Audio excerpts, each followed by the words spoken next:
अधिगम संस्थान के प्रतियोगियों को मेरा नमस्कार। मैं आपका दोस्त कुलदीप शर्मा एक बार फिर से आज आपके सामने अधिगम के इस चैनल पर आप लोगों का हार्दिक स्वागत है। और चूंकि 2 क्लासों में हमने जो है काल विभाजन के बारे में पढ़ा और वो किसी भी इतिहास की एक पृष्ठभूमि तैयार करने के लिए एक विशेष जरिया माना जाता है। आज से हम लोग जो है सबसे पहले राजस्थान के इतिहास कला संस्कृति में वो टॉपिक शुरू करेंगे जो REET level 1, REET level 2 SST और पटवार में कॉमन रूप से दिए हुए हैं। उसके बारे में आज हम चर्चा करेंगे और उनके बारे में विस्तार से सबसे पहले बात करेंगे। देखिए, सबसे पहले राजस्थान की कला और संस्कृति में जो एक टॉपिक है जो सब में कॉमन रूप से पढ़ा जाता है और वो टॉपिक है स्थापत्य कला। आज सबसे पहले हम शुरू करेंगे स्थापत्य कला। राजस्थान की कला और संस्कृति से हम लोगों ने शुरुआत की है। रीट लेवल 1 में ये टॉपिक पर्यटन स्थल के नाम से दिया हुआ है। रीट लेवल 2 SST में ये जो टॉपिक है स्थापत्य कला दुर्ग महल किले बावड़ी के नाम से दिया हुआ है। और पटवारी में दुर्ग महल किले बावड़ी छतरियाँ मंदिर मस्जिद मकबरे उस नाम से ये टॉपिक दिया हुआ है। तो सबसे पहला जो टॉपिक आज हम अपने को पढ़ना है, जो हम पढ़ेंगे वो टॉपिक पढ़ेंगे स्थापत्य कला। देखो, चित्रकला होती है, मूर्तिकला होती है, हस्तकला होती है, उसी प्रकार से कला का एक क्षेत्र स्थापत्य कला। और स्थापत्य कला में सबसे पहला जो टॉपिक हम शुरू करेंगे वो शुरू करेंगे दोस्तों दुर्ग। राजस्थान के क्या पढ़ेंगे? सबसे पहले दुर्ग शुरू करेंगे आज। अब दुर्ग को पढ़ने से पहले कुछ बातें हैं जिनकी चर्चा, छोटी छोटी बातें हैं लेकिन वो आगे प्रत्येक विषय वस्तु में हमारे काम आएगी। तो सबसे पहले स्थापत्य कला में दुर्ग पढ़ने के लिए जिन छोटे छोटे बिंदुओं को समझना जरूरी है उन बिंदुओं के बारे में आज हम सबसे पहले चर्चा करेंगे। देखो दोस्तों, शब्दावलियों की अगर बात करें तो एक तो होता है दुर्ग, एक होता है किला और एक होता है गढ़। सबसे पहले इन तीनों में अंतर अपने को पता होना चाहिए। एक तो होता है दुर्ग, एक होता है किला और एक क्या होता है गढ़। इन तीनों में छोटा सा अंतर है। क्या अंतर है उसको हम क्षेत्रीय भाषा में समझने की कोशिश करते हैं। जैसे सबसे पहले बात करें दुर्ग के बारे में, तो आप लोगों ने सुना है, पढ़ा होगा दुर्ग के बारे में कि प्राचीन काल में राजा महाराजा खुद की सुरक्षा के लिए, अपने परिवारजनों की सुरक्षा के लिए तथा अपनी संपत्ति की सुरक्षा के लिए तथा विपत्ति काल में प्रजा की और पशुधन की सुरक्षा के लिए जिस इमारत का निर्माण करवाते थे वो इमारत क्या कहलाती थी? दुर्ग कहलाती थी। खुद की सुरक्षा के लिए, परिवारजन की सुरक्षा के लिए, संपत्ति की सुरक्षा के लिए और विपत्ति के समय में प्रजा और पशुधन की सुरक्षा के लिए जिसका निर्माण करवाया जाता था वो विषय वस्तु क्या कहलाती थी? दुर्ग कहलाती थी। ठीक है। अब दुर्ग तो हमने कह दिया। जब राजवंश शुरू हुए तो राजाओं ने, आपने भारत के इतिहास में अगर कभी पढ़ा है तो कौटिल्य का सप्तांग सिद्धांत, कौटिल्य ने एक आदर्श राज्य की परिकल्पना करते हुए उसमें एक तत्व माना है। कौन सा? दुर्ग। तो राजा के पास में क्या होता है दोस्तों? दुर्ग होता है, जो वो खुद की सुरक्षा, परिवारजनों की सुरक्षा के लिए बनाता है, निर्माण करवाता है। दुर्ग में और किले में क्या अंतर है इसके बारे में थोड़ा सा ध्यान देते हुए आप लोगों को समझना है। देखिए, होता क्या है कि जब प्राचीन काल में राजवंश शुरू हुए तो राजाओं ने खुद की सुरक्षा के लिए, परिवारजन की सुरक्षा के लिए, प्रजा की सुरक्षा के लिए जिस इमारत का निर्माण करवाया वो सब क्या कहलाए? दुर्ग कहलाए। लेकिन कालांतर में जब राजवंश बढ़ने लगे, साम्राज्यवादी नीति का विस्तार होने लगा, एक राजा अपने साम्राज्य को बढ़ाने के लिए दूसरे दुर्ग पर आक्रमण करने लगा, तो उस समय राजवंश को बढ़ाने के लिए जब दुर्ग पर आक्रमण करने लगा तो उस समय मजबूती को ध्यान में रखते हुए राजाओं को ऐसा लगा कि हमने जिस इमारत का निर्माण करवाया है ये सुदृढ़ नहीं है, मजबूत नहीं है। तो राजाओं ने इस दुर्ग में थोड़ा सा परिवर्तन करवाया। जो नए दुर्ग बनवाए उनमें थोड़ा सा परिवर्तन करवाया कि इस बार राजाओं ने क्या किया कि जो नया दुर्ग बनवाया उसमें चारों तरफ की जो दीवार बनवाई वो मोटे मोटे पत्थरों से बनवाई। चारों तरफ की जो दीवार बनवाई वो दीवार मोटे मोटे पत्थरों से बनवाई साहब। और वो जो चारों तरफ की दीवार जो मोटे मोटे पत्थरों से बनवाई, जो सुरक्षा के पैमाने पर बिल्कुल खरी उतरती थी, मजबूती के मापदंड पर जिसका जो व्यापक रूप से जिसका प्रभाव पड़ा, मजबूती के हिसाब से सुरक्षा के मापदंडों को ध्यान में रखते हुए जब इस प्रकार की मोटी मोटी इमारतों का निर्माण की मोटी मोटी दीवारों का निर्माण किया जाने लगा, तो इस तरीके से परिकल्पित जो इमारत बनी वही इमारत क्या कहलाई? किला कहलाई। तो दुर्ग प्राचीन काल में राजाओं ने अपने राजवंश में सबसे पहले निर्माण करवाया दुर्गों का। लेकिन दुर्गों में जब थोड़ी सी सुरक्षा की कमी राजाओं को दिखने लगी तो उन्होंने क्या किया कि जो नए दुर्ग बनाना शुरू किया उसमें चारों तरफ पत्थरों की मोटी मोटी दीवारों का निर्माण करवाना शुरू किया जो सुरक्षा के हिसाब से बिल्कुल परफेक्ट थी, और उन इमारतों को हमने क्या कह दिया? किला कह दिया। ठीक है, जैसे कोई भी राजा किसी किले पर अगर आक्रमण करेगा, चारों तरफ की दीवारें बड़ी मोटी मोटी है, तो राजा अगर तोप भी चलाएगा तो जल्दी से वो दीवार गिरेगी नहीं। तो चारों तरफ की मजबूती को ध्यान में रखते हुए कालांतर में किसका निर्माण किया जाने लगा? किलों का निर्माण किया जाने लगा। इसके अलावा तीसरी जो बात हम करते हैं वो गढ़ की बात करते हैं। और गढ़ किसे कहते हैं? तो दोस्तों क्षेत्रीय भाषा में दुर्ग को और किले को हम क्या कहते हैं? गढ़ कहते हैं।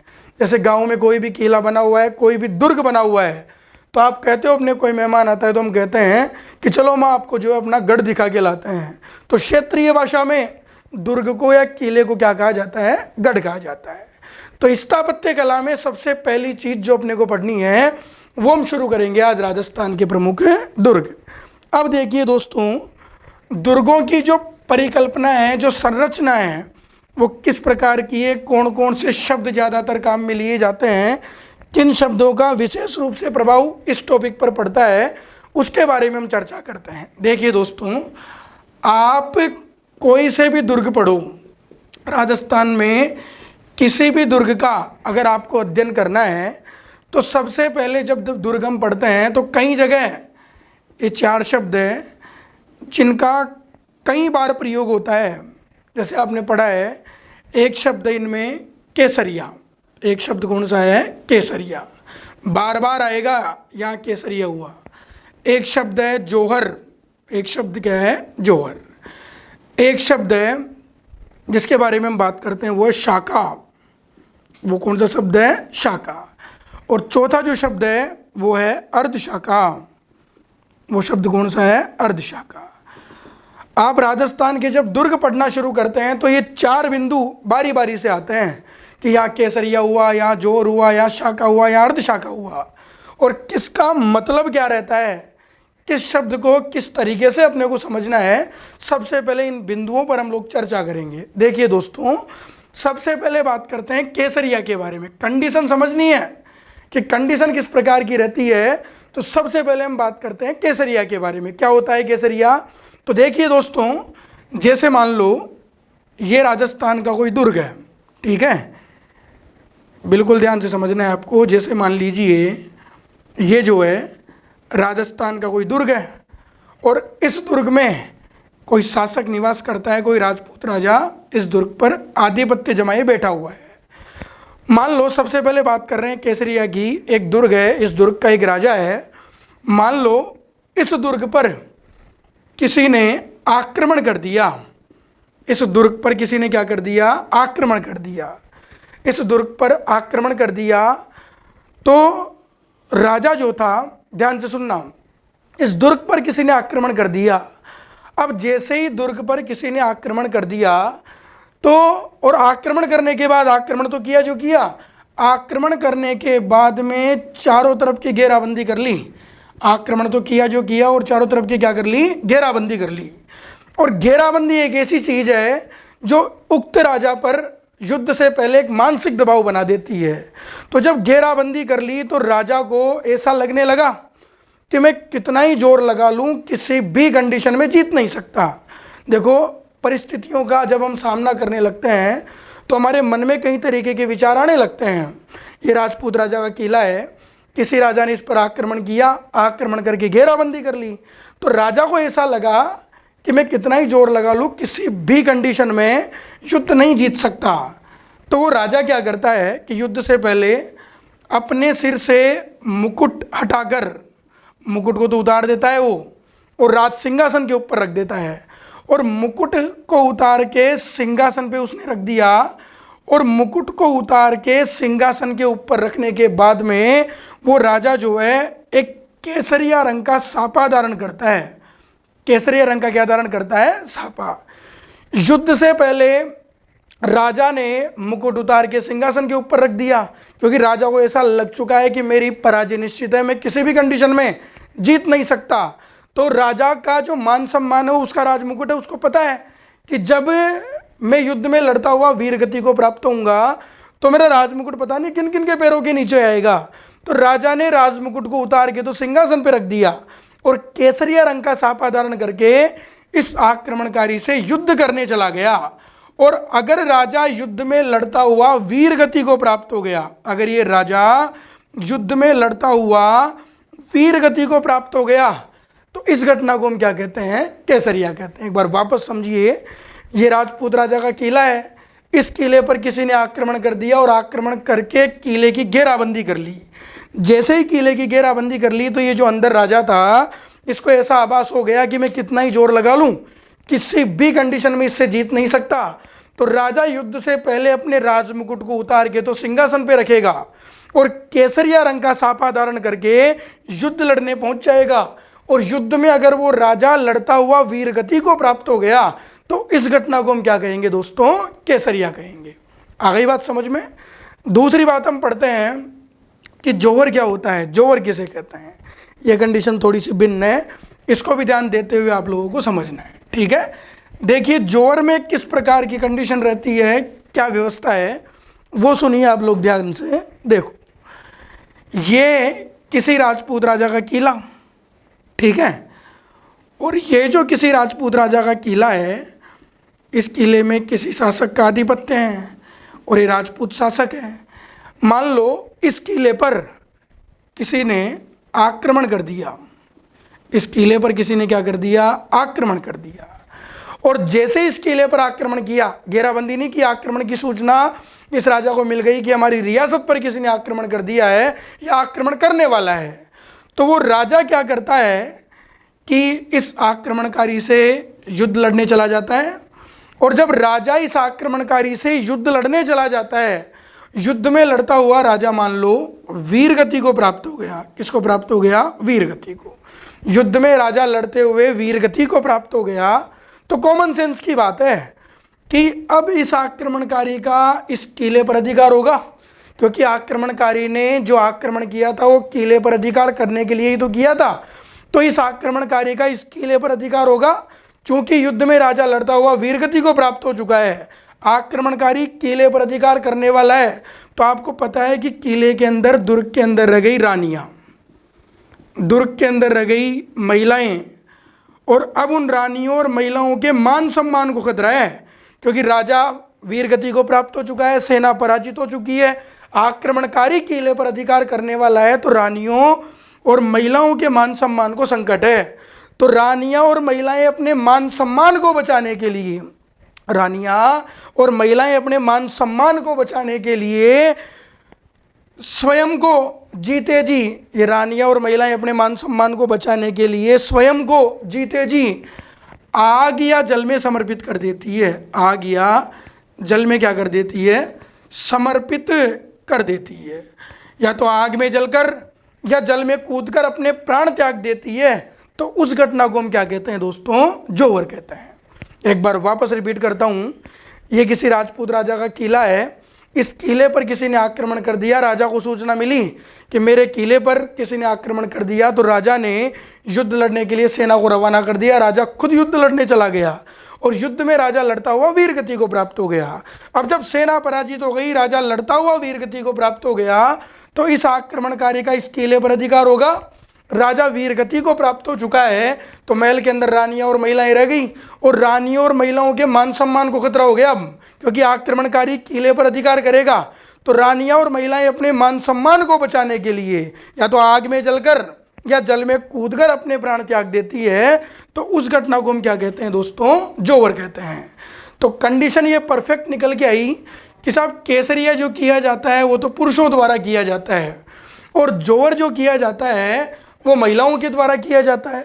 अब तीसरी जो कंडीशन है कि साका किसे कहते हैं, ज़्यादातर शब्द जो काम में आएगा वो कौन सा आएगा, शाका। कि शाका क्या होता है दोस्तों, ये तो शाका की बिल्कुल सीधी सी सटीक परिभाषा है कि ये जो शाका है, शाका हम किसे कहेंगे, तो दोस्तों बड़ी सीधी परिभाषा है कि जहाँ पे केसरिया भी हो जाए, ठीक है, और जहाँ पे जोर भी हो जाए, जहाँ केसरिया भी हो जाए और जहाँ जोर भी हो जाए, दोनों घटनाएं जहाँ घट जाए, उन दोनों घटनाओं का जो मिश्रित रूप है, जो संयुक्त रूप है, वो क्या कहलाएगा, शाका कहलाएगा। तो शाका किसे कहते हैं कि जहाँ पे केसरिया भी हो जाए और जहाँ पे जोर भी हो जाए, उस घटना को हम क्या कहते हैं दोस्तों, शाका कहते हैं। आ गई बात समझ में। ये तीनों बातें बड़ी सीधी सीधी बातें थी, एक बार मैं रिपीट करता हूँ फिर इसको समझेंगे। देखो केसरिया में क्या होता है कि राजपूत राजा युद्ध के दौरान अपने सिर से मुकुट हटाकर सापा धारण करने के बाद जब युद्ध में लड़ने पहुंच जाता है और युद्ध में लड़ता हुआ वीरगति को प्राप्त हो जाता है, तो उस घटना को तो हम क्या कह देंगे, केसरिया। जोर में क्या होता है कि अपने पति की मृत्यु के बाद राजपूत रानियाँ या अन्य रानियाँ अपने मान सम्मान को बचाने के लिए स्वयं को चीते जी आग या जल में समर्पित कर देती है, तो वो घटना क्या कहलाता है, जोर कहलाता है। तो केसरिया पुरुषों द्वारा होता है, जोर महिलाओं द्वारा होता है, और जहाँ केसरिया भी हो जाए और जहाँ जोर भी हो जाए, तो केसरिया और जोर का जो मिश्रित रूप है वो क्या कहलाता है, शाका कहलाता है। अब अंत में सबसे प्रमुख बात जो हम करने जा रहे हैं, वो बात करने जा रहे हैं अर्धशाखा की, कि अर्धशाखा क्या होता है। ये बड़ा इंपॉर्टेंट मैटर है।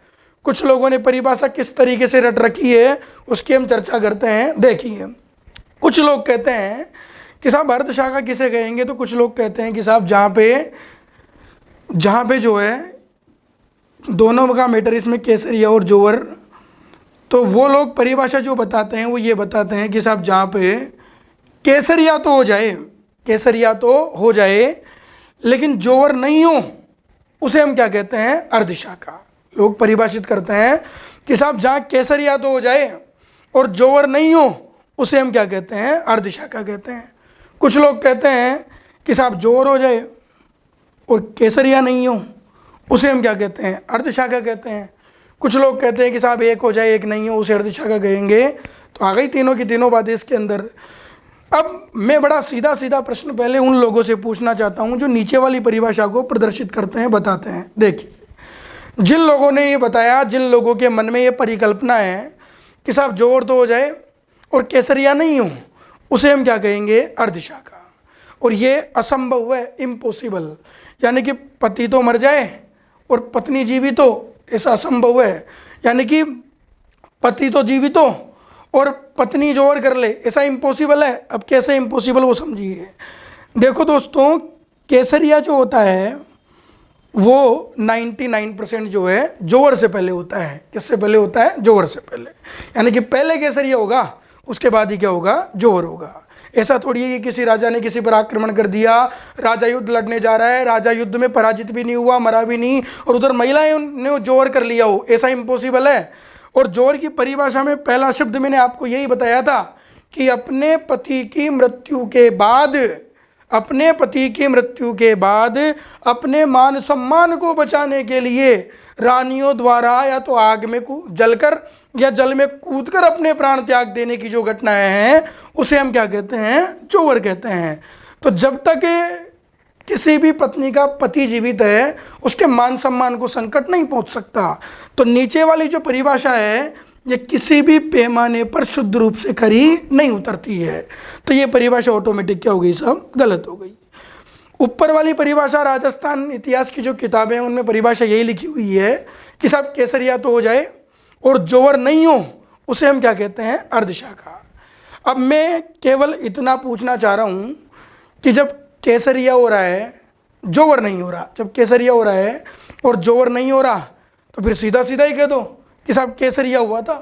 अर्धशाखा कहने की नौबत क्या आ गई कि जब केसरिया हो रहा है, जोर हो रहा ही नहीं है, आप कह रहे हो कि साहब केसरिया हो जाए जोर नहीं हो, उसे क्या कहते हैं, अर्धशाखा। मैं कह रहा हूँ कि जब केसरिया हो रहा है, जोर हो रहा ही नहीं है, तो सीधा सीधा ये कह दो भाई केसरिया हुआ था। इसे अर्धशाखा क्यों कह रहे हो आप लोग। अब बिल्कुल शब्दों को ध्यान से सुनना है और शब्दों पर ध्यान देना है। देखिए दोस्तों, परिभाषा तो राजस्थान के इतिहास में यही बनेगी कि केसरिया हो जाए, जोवर नहीं हो, उसे हम अर्धशाखा कहते हैं। लेकिन हमें इस बात का तोड़ निकालना है कि साहब जब केसरिया हो रहा है, जोवर हो रहा ही नहीं है, तो हम सीधा सीधा ये भी तो कह सकते थे कि यहाँ केसरिया हुआ। अब इस तोड़ को किस तरीके से समझते हैं वो देखिए। लिखा हुआ है अर्धशाखा। क्या लिखा हुआ है? अर्धशाखा। देखो दोस्तों, शाब्दिक अर्थ की अगर बात करें तो अर्ध का मतलब तो क्या है? आधा। अर्ध का मतलब तो क्या है? आधा। और शाखा का मतलब है केसरिया प्लस जोहर। यही तो पढ़ा हमने शाखे में, केसरिया प्लस जोहर। अर्ध का मतलब तो आधा और शाखा का मतलब है केसरिया प्लस जोहर। देखो, अगर पूरे भारत के इतिहास की अगर हम बात करें तो पूरे भारत के इतिहास में जो अर्धशाखे हुए हैं वो मुख्य 5-6 अर्धशाखे हुए हैं, और उनमें किस प्रकार की परिभाषा प्रदर्शित होती है उसको हम ध्यान से समझते हैं। राजस्थान के अर्धशाखे की भी बात ही नहीं हो रही, अभी केवल अर्धशाखा क्या होता है, किस तरीके से होता है, उसके बारे में हम समझना शुरू करते हैं। देखिए, अर्ध का मतलब है आधा, शाखा का मतलब है केसरिया प्लस जोहर। ठीक है, तो परिभाषा ये बन गई कि जहाँ केसरिया भी आधा हो और जोहर भी आधा हो उसे हम क्या कह सकते हैं? अर्धशाखा कह सकते हैं। जहाँ केसरिया भी आधा हो और जोहर भी आधा हो उसे हम क्या कह सकते हैं? अर्धशाखा कह सकते हैं। अब आधे आधे कैसे होंगे साहब? तो कंडीशन बिल्कुल ध्यान देते हुए आप लोगों को पुनः समझनी है।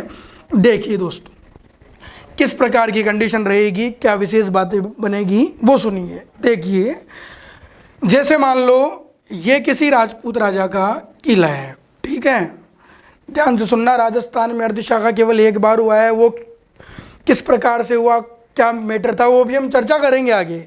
अभी केवल अर्धशाखा को किस प्रकार परिभाषित किया गया है भारत के इतिहास के अनुसार, उसकी हम चर्चा कर रहे हैं। सबसे पहले देखिए, ये किसी राजपूत राजा का किला है और इस किले में कोई राजपूत राजा निवास करता है। इस किले पर मान लो किसी ने आक्रमण कर दिया, इस किले पर किसी ने क्या कर दिया? आक्रमण कर दिया। कंडीशन बड़े ध्यान से समझनी है आपको।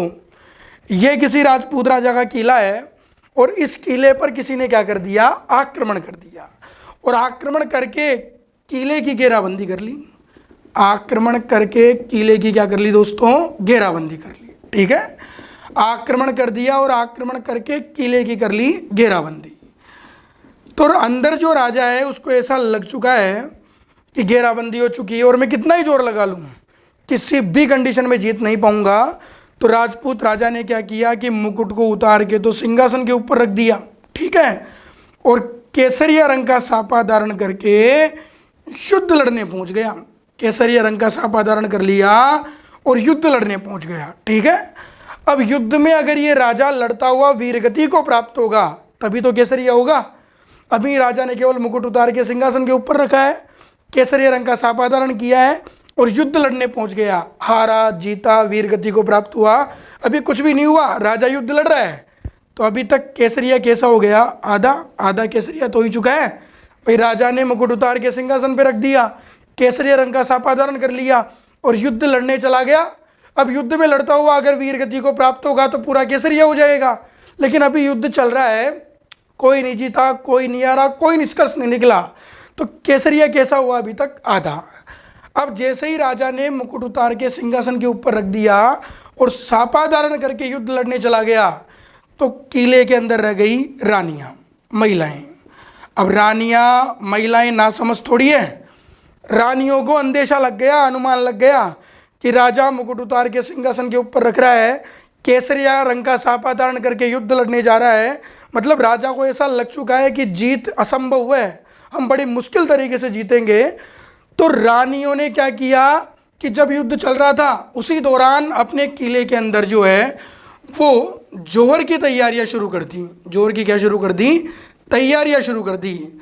शाही स्नान किया, सुहाग देवी की पूजा की, गोबर मेहंदी के छापे लगाए और आधा जोहर संपन्न कर लिया और केवल सूचना का इंतजार करने लगी कि कब राजा की पराजय की सूचना आएगी, कब मृत्यु की सूचना आएगी या कब विजय की सूचना प्राप्त होगी। उस सूचना का इंतजार करने लगी। अब कंडीशन दोनों तरफ आधी आधी कट चुकी है। राजा युद्ध में लड़ने चला गया, युद्ध चल रहा है, राजा वीरगति को प्राप्त नहीं हुआ तो आधा केसरिया संपन्न हो चुका है। रानियों को पता चला कि राजा ने मुकुट उतार के सिंहासन पे रख दिया और सापा धारण करके युद्ध लड़ने चला गया, तो रानियों ने महल के अंदर जोर की तैयारियां शुरू कर दी। अब जैसे ही रानियों ने महल के अंदर जोर की तैयारियां कर दी तो आधा जोर तो संपन्न हो ही गया। अब देखो इधर केसरी आधा हो चुका है, इधर जोर आधा हो चुका है। अब मान लो कि जो राजपूत राजा जिसको ऐसा लग चुका था कि मैं कितना ही जोर लगा लूं बड़ी मुश्किल से मेरा जीतना होगा, मैं किसी कंडीशन में जीत नहीं पाऊंगा, मान लो वो राजा युद्ध में लड़ता हुआ जीत गया। वो राजा युद्ध में लड़ता हुआ क्या हुआ? जीत गया। अब जैसे ही राजा जीत गया, राजा वीर गति को प्राप्त नहीं हुआ तो केसरिया तो नहीं हुआ, लेकिन आधा केसरिया तो हो ही चुका है।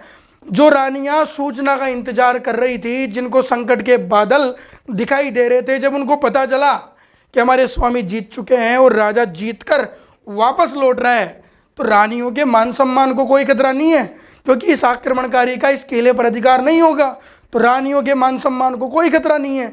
तो रानियां बताओ उस समय जोर करेगी या नहीं करेगी? तो रानियों ने जोर नहीं किया।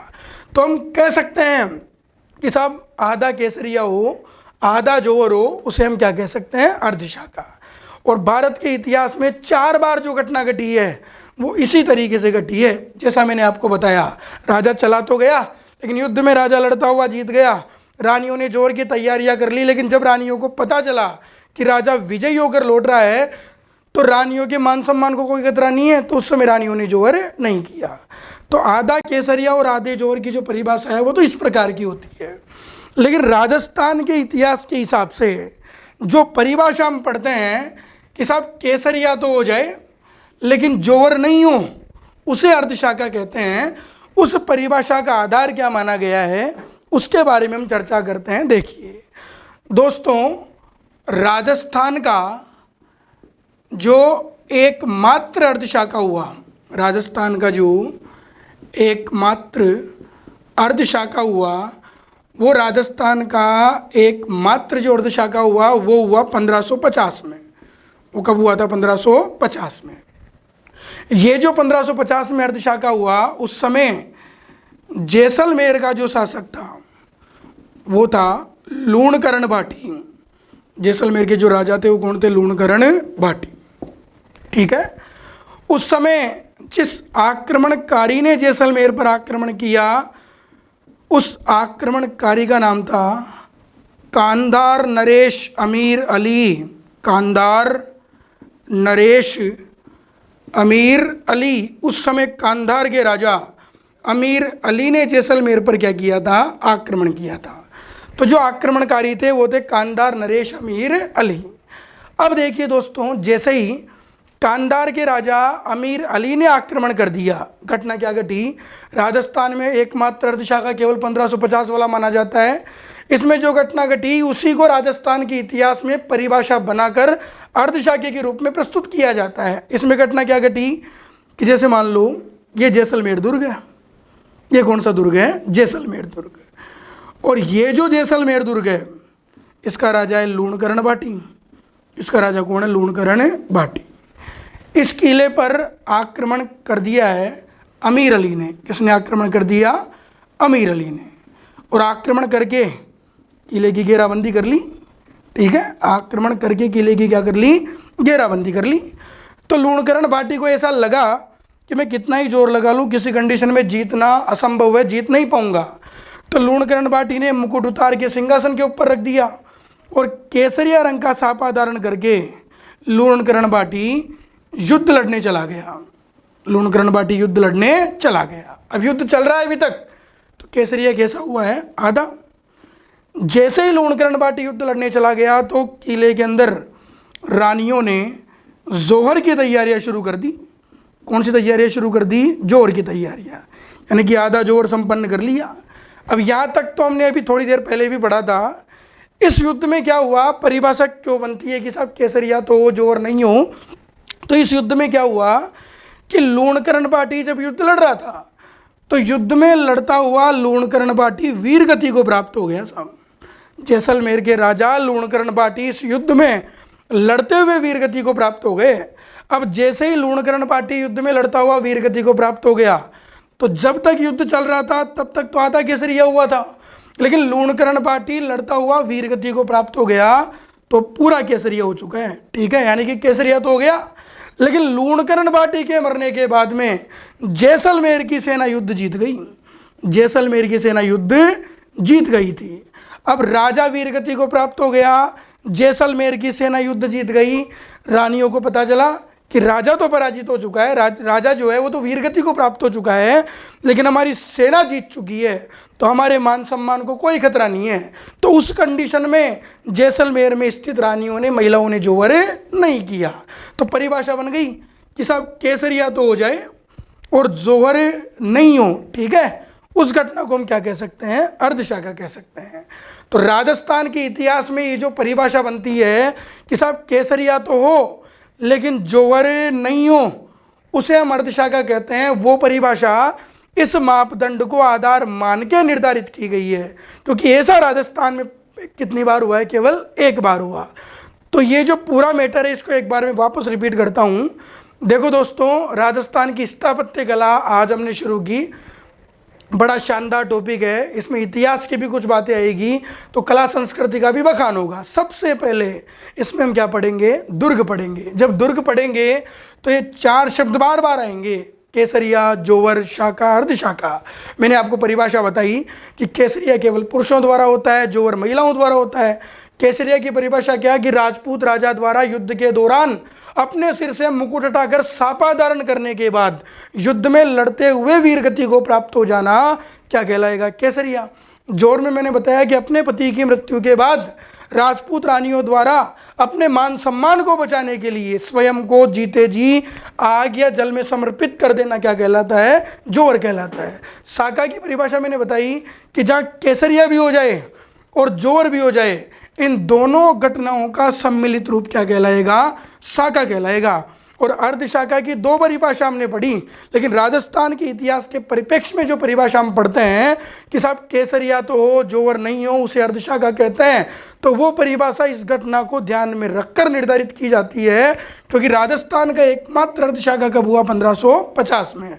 उस समय जैसलमेर के शासक कौन थे, लूणकरण बाटी, और आक्रमणकारी कौन था, कांदार नरेश अमीर अली।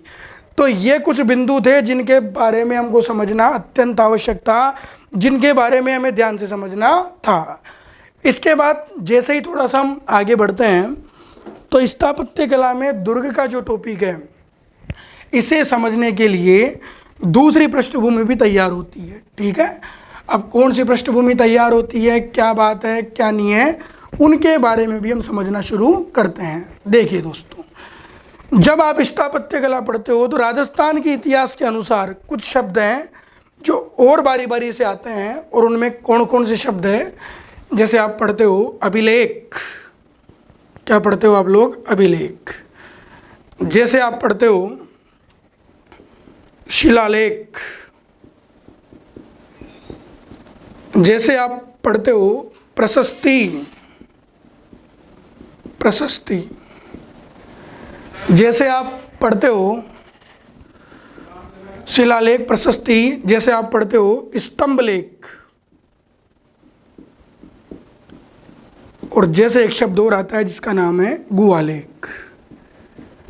स्थापत्य कला जब हम पढ़ते हैं तो ये शब्द भी कई बार हमारे सामने आते हैं, जैसे केसरिया, जोवर, शाखा, अर्धशाखा, उनको जैसे हमने समझा, इनको भी समझने की हम शुरुआत करते हैं।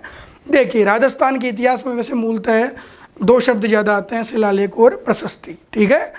अभिलेख, शिलालेख, प्रशस्ति, स्तंभलेख, गुहालेख, क्या होता है इनका मतलब, नीचे से समझना शुरू करते हैं। देखिए, लिखा हुआ है गुहालेख, क्या लिखा हुआ है, गुहालेख। गुहा का मतलब है गुफाएं, लेख का मतलब है लेख। तो गुफाओं के अंदर जो लेख लिखे हुए हैं उसे हम क्या कहते हैं दोस्तों, गुहालेख कहते हैं। बड़ी सीधी परिभाषा है कि गुफाओं के अंदर लिखे हुए जो लेख है वो क्या कहलाते हैं, गुहालेख कहलाते हैं। जैसे गुप्तकाल आप पढ़ते हो तो गुफाएं पढ़ते हो, अजंता की गुफाएं, बाघ की गुफाएं, तो गुफाओं के अंदर बने हुए चित्र है तो गुहा चित्र है, गुफाओं के अंदर लिखे हुए लेख है तो क्या है, गुहालेख है। दूसरी हम बात करते हैं स्तंभ लेखों के बारे में।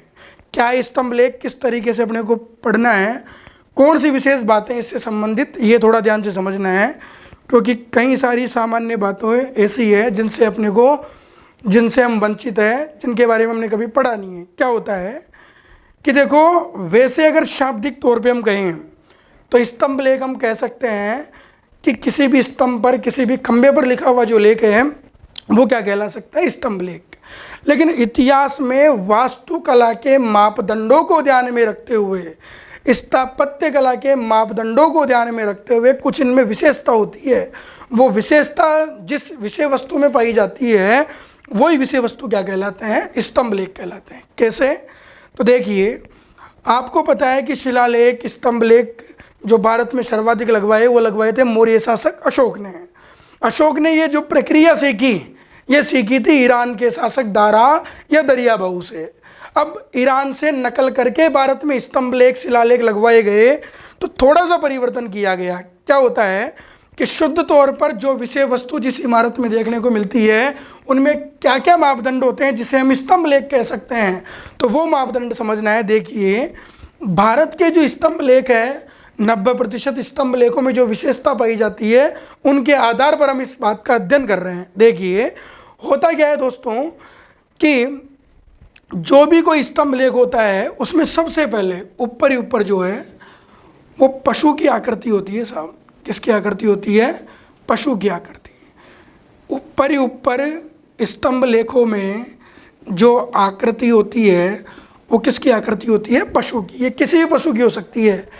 ईरान के स्तंभ लेखों में ऊपर ही ऊपर मानव की आकृति होती है, और भारत में जो स्तंभ लेख है उनमें ऊपर ही ऊपर पशु की आकृति आपको मिलेगी। तो ऊपर ही ऊपर जो आकृति होती है वो किसकी आकृति होती है? पशु की आकृति। ठीक है। इसके नीचे लगी रहती है चौकी। इसके नीचे क्या लगी रहती है? चौकी। सबसे पहले ऊपर ही ऊपर पशु की आकृति होगी, उसके नीचे क्या लगी रहेगी साहब? चौकी लगी रहती है। इसके नीचे अवांग पुंजी, अवांग पुंजी या अष्टपुंजी कमल की आकृति। अवांग पुंजी, अवांग पुंजी या अष्टपुंजी कमल की आकृति।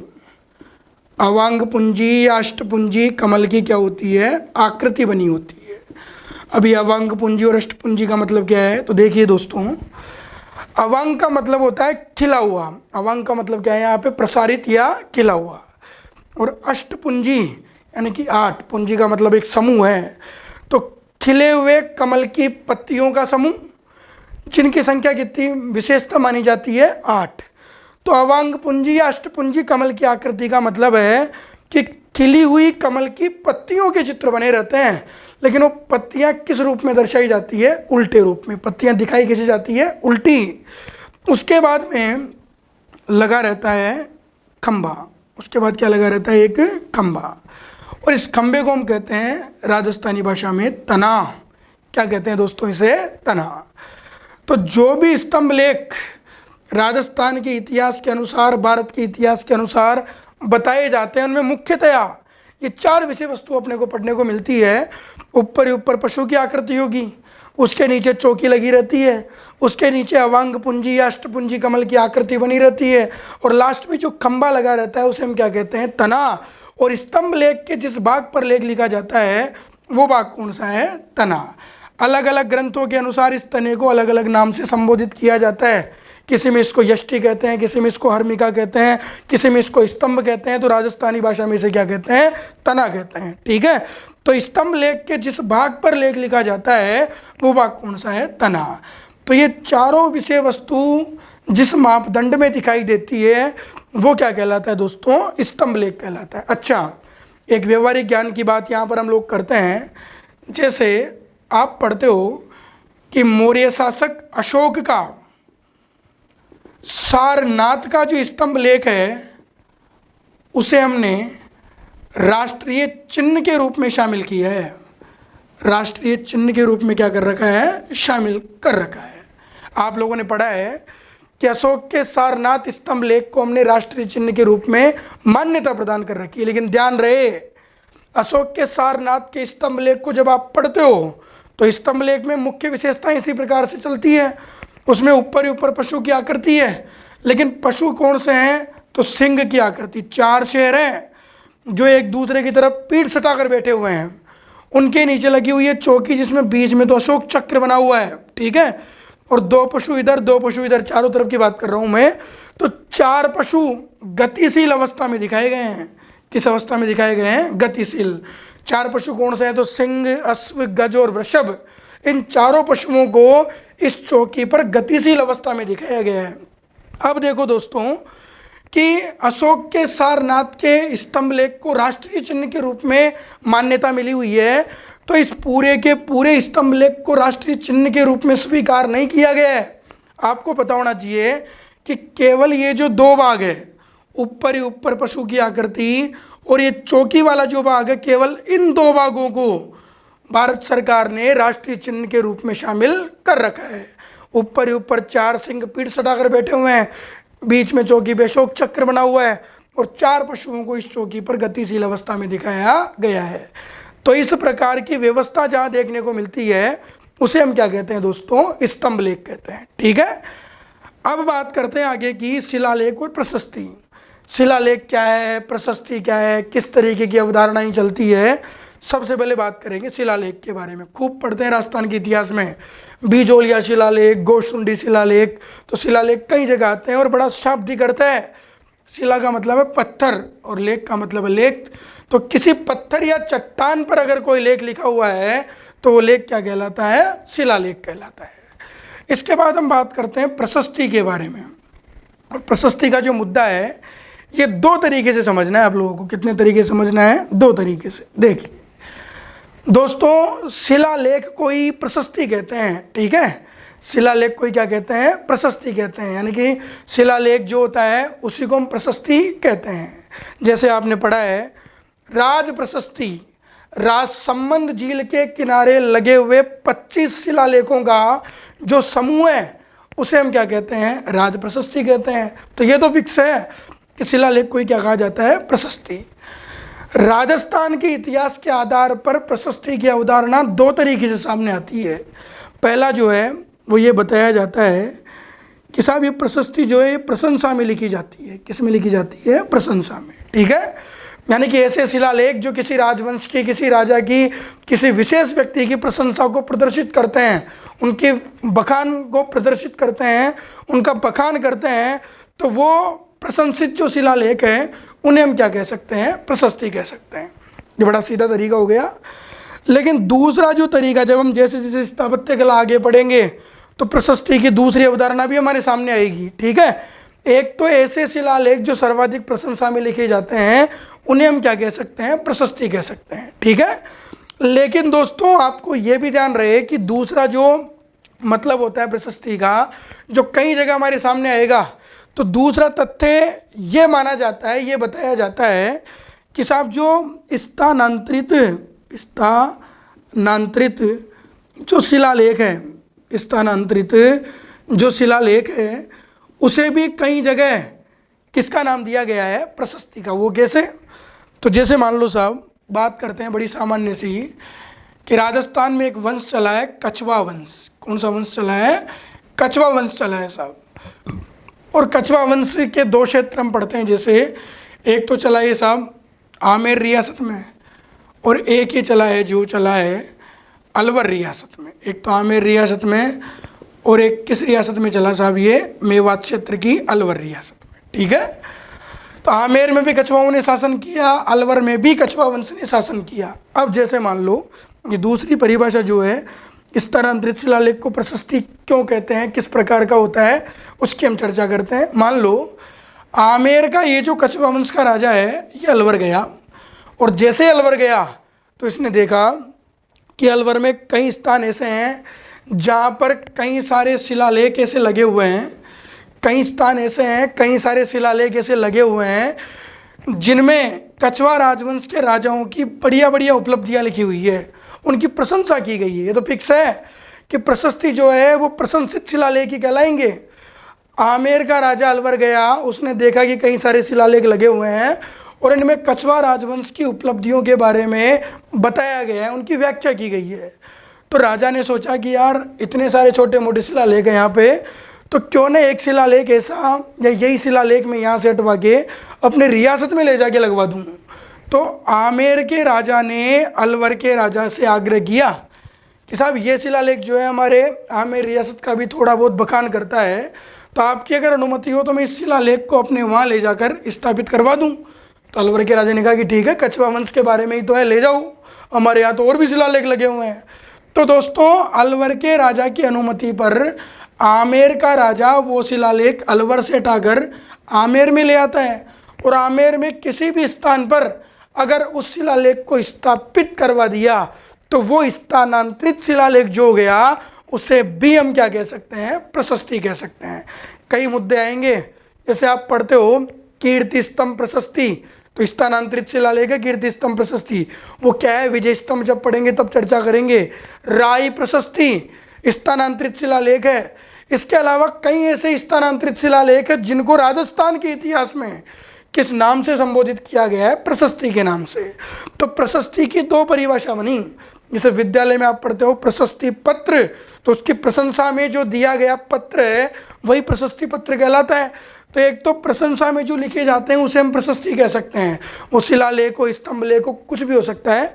लेकिन ऐसे स्थानांतरित शिलालेख यानी कि जिनको एक जगह से हटाकर दूसरी जगह स्थानांतरित करके स्थापित करवा दिया, वो स्थानांतरित शिलालेख भी राजस्थान के कई जगह किस नाम से संबोधित किए गए हैं, प्रशस्ति के नाम से।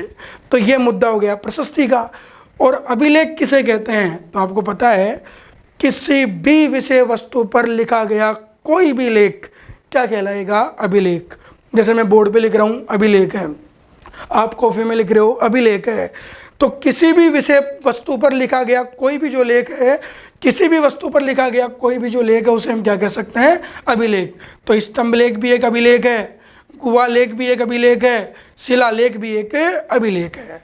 तो ये कुछ शब्द हैं जो आगे जब हम स्थापत्य कला पढ़ेंगे तो हमारे सामने आएंगे। तो ये किस प्रकार से परिभाषित होते हैं, किसका मतलब क्या होता है, ये चर्चा हमने कर ली। अब देखिए दोस्तों, टॉपिक शुरू करते हैं हमारा राजस्थान के प्रमुख दुर्ग। अब राजस्थान के जो प्रमुख दुर्ग हैं उनके बारे में हम शुरू करते हैं टॉपिक पढ़ना। सामान्य परिचर्चा किस प्रकार की है, किन ग्रंथों में किस हिसाब से दुर्गों को परिभाषित किया गया।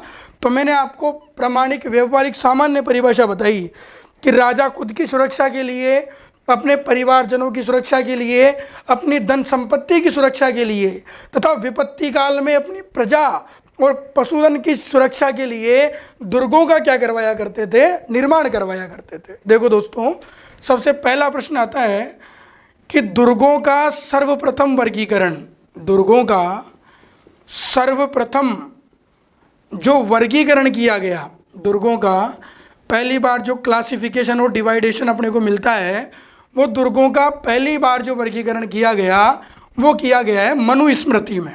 किसमें किया गया है, मनुस्मृति में। आचार्य मनु के द्वारा रचित जो मनुस्मृति है उसमें पहली बार दुर्गों का वर्गीकरण सामने किया गया, और इसमें मुख्यतया 6 प्रकार के दुर्ग बताए गए हैं।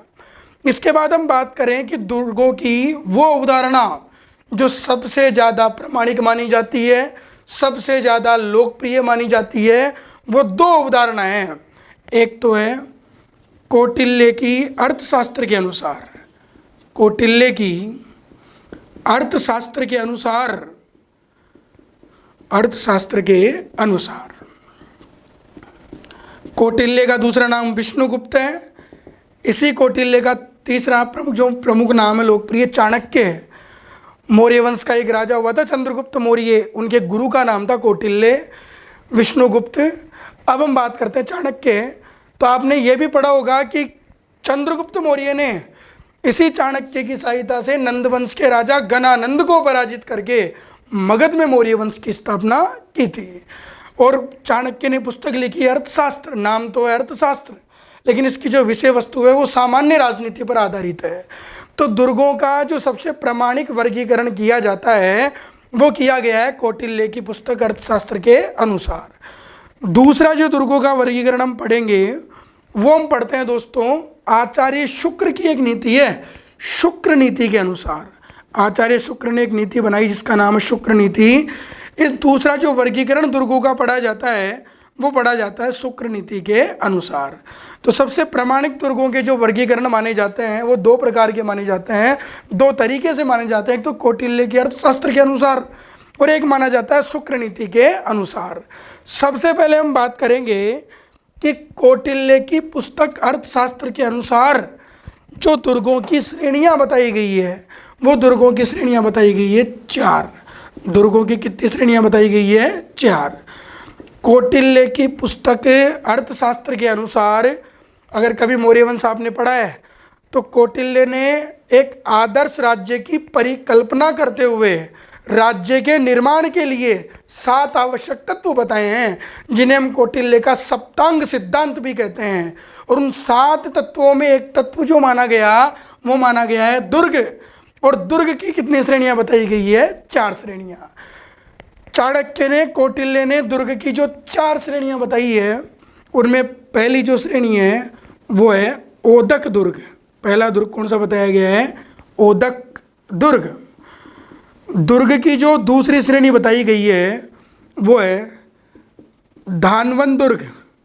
दूसरी जो श्रेणी बताई गई है वो कौन सी बताई गई है? धानवन दुर्ग।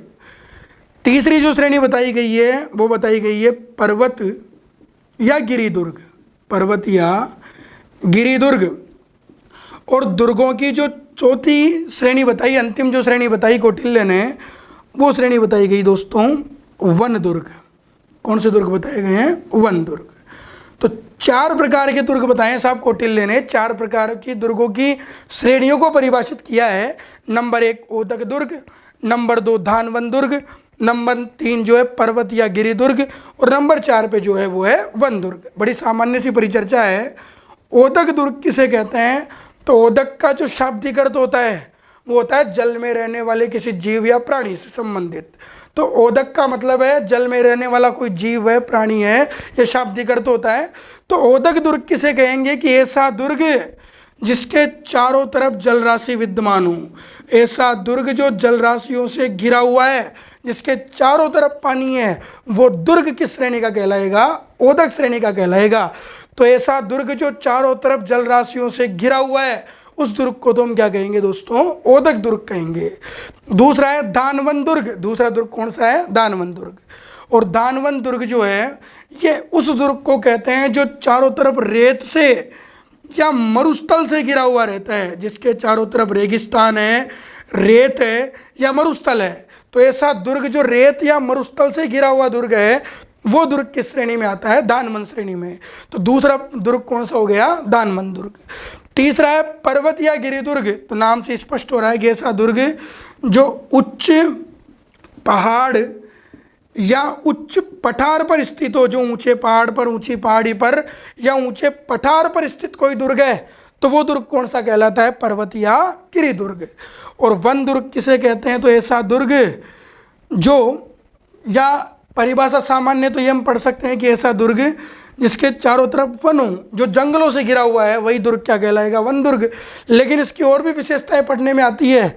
इस वन दुर्ग की दूसरी विशेषता है कि इसका जो जाने का मार्ग होता है वो पथरीला मार्ग होता है साहब। कैसा मार्ग होता है? पथरीला मार्ग। जब आप इस दुर्ग के लिए प्रस्थान करते हो तो कई सारी कटीली झाड़ियाँ भी आपको देखने को मिलती है। कटीली झाड़ियों से घिरा हुआ जो दुर्ग है, वो दुर्ग भी किस श्रेणी में आता है? वन दुर्ग की श्रेणी में। तो ध्यान रहे दोस्तों, ऐसा दुर्ग जिसके चारों तरफ जल राशि विद्यमान है, वो दुर्ग तो किस श्रेणी में आता है? ओदक श्रेणी में। ऐसा दुर्ग जिसके चारों तरफ मरुस्थल या रेत है, वो दुर्ग कहलाता है धानवन दुर्ग। ऐसा दुर्ग जो उच्च पठार या पहाड़ पर स्थित है, वो दुर्ग कहलाएगा पर्वत या गिरि दुर्ग। और ऐसा दुर्ग जो वनों से घिरा हुआ है, जहाँ का पथरीला मार्ग है, जहाँ चारों तरफ कटीली झाड़ियाँ हैं, वो दुर्ग किस श्रेणी में कहलाएगा? वन दुर्ग की श्रेणी में। और कौटिल्य ने अपने इस वर्गीकरण में जो सबसे सर्वश्रेष्ठ दुर्ग माना है, सबसे सर्वश्रेष्ठ दुर्गों की जो श्रेणी मानी है, वो कौन सी मानी है? पर्वत या गिरि दुर्ग की। तो सामान्य सी परिचर्चा हमने की है कि दुर्गों का पहली बार जो वर्गीकरण किया गया वो किस में किया गया? मनुस्मृति में। हमने राजस्थान के इतिहास में जो प्रमाणिक दुर्गों का वर्गीकरण है वो 2 प्रकार से हम पढ़ते हैं। तो कौटिल्य की पुस्तक अर्थशास्त्र के अनुसार, और एक आचार्य शुक्र की शुक्र नीति के अनुसार सबसे पहला वर्गीकरण हमने शुरू किया कि कौटिल्य की अर्थशास्त्र के अनुसार दुर्गों की कितनी श्रेणियां बताई गई है? 4। नंबर 1 ओदक दुर्ग, नंबर 2 धानवन दुर्ग, नंबर 3 पर्वत या गिरि दुर्ग और नंबर 4 है वन दुर्ग। ऐसा दुर्ग जिसके चारों तरफ जलराशि विद्यमान है ओदक दुर्ग है। ऐसा दुर्ग जिसके चारों तरफ मरुस्थल या रेत विद्यमान है धानवन दुर्ग है। ऐसा दुर्ग जो ऊंचे पहाड़ या पठार पर स्थित है वो पर्वत या गिरि दुर्ग है। और ऐसा दुर्ग जो वन या जंगलों से घिरा हुआ है, जिसमें जाने का पथरीला मार्ग है, जिसके चारों तरफ कटीली झाड़ियां विद्यमान है, इस प्रकार के सभी दुर्ग किस श्रेणी में पढ़े जाते हैं? वन दुर्ग की श्रेणी में। और कौटिल्य ने इन चारों श्रेणियों में सबसे सर्वश्रेष्ठ जो श्रेणी बताई है वो कौन सी बताई है? पर्वत या गिरि दुर्ग की। तो दोस्तों, स्थापत्य कला में सबसे पहला जो टॉपिक हमने शुरू किया वो दुर्ग शुरू किया। सबसे पहले हमने दुर्ग पढ़ने से पहले कौन सी बातों को ध्यान में रखना है, कौन से शब्दों को ध्यान में रखना है, इसके बारे में हमने चर्चा की।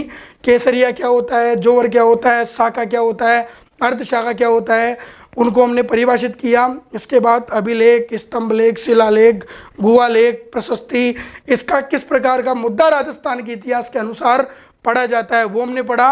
और फिर हमने ये जो दुर्गों की सामान्य परिचर्चा थी और कौटिल्य के अनुसार दुर्गों की जो श्रेणियां बताई गई है, इन श्रेणियों के बारे में हमने अध्ययन किया। कलम जो है वो दूसरी दुर्गों की जो श्रेणियां बताई गई है आचार्य शुक्र के द्वारा शुक्र नीति के अनुसार जो 9 प्रकार की श्रेणियां बताई गई है उनके बारे में विस्तार से अध्ययन करेंगे। और उसके बाद राजस्थान के जो दुर्ग हैं उनको एक एक करके परिभाषित करेंगे और एक एक करके पढ़ेंगे। आप लोगों का इस चैनल को जो प्यार मिल रहा है उसके लिए मैं आप लोगों का आभारी हूँ। आप लोग इसी तरीके से घर पर रहकर सुरक्षित रहकर ऑनलाइन क्लासेस को पढ़ते रहिए। कोई भी परेशानी हो, किसी भी विषय से संबंधित जो विषय आपके चल रहे हैं, तो आप उस विषय की क्लास के नीचे जो कमेंट बॉक्स है उसमें आप अपने प्रश्न भी पूछ सकते हो, कोई मनाही नहीं है प्रश्न पूछने की। तो आप व्यवस्थित तरीके से समय निकाल कर इन कक्षाओं को देखिए, समझने की कोशिश कीजिए और इससे आगे की जो रूपरेखा है वो हम लोग कल शुरू करेंगे। जय हिंद, जय भारत।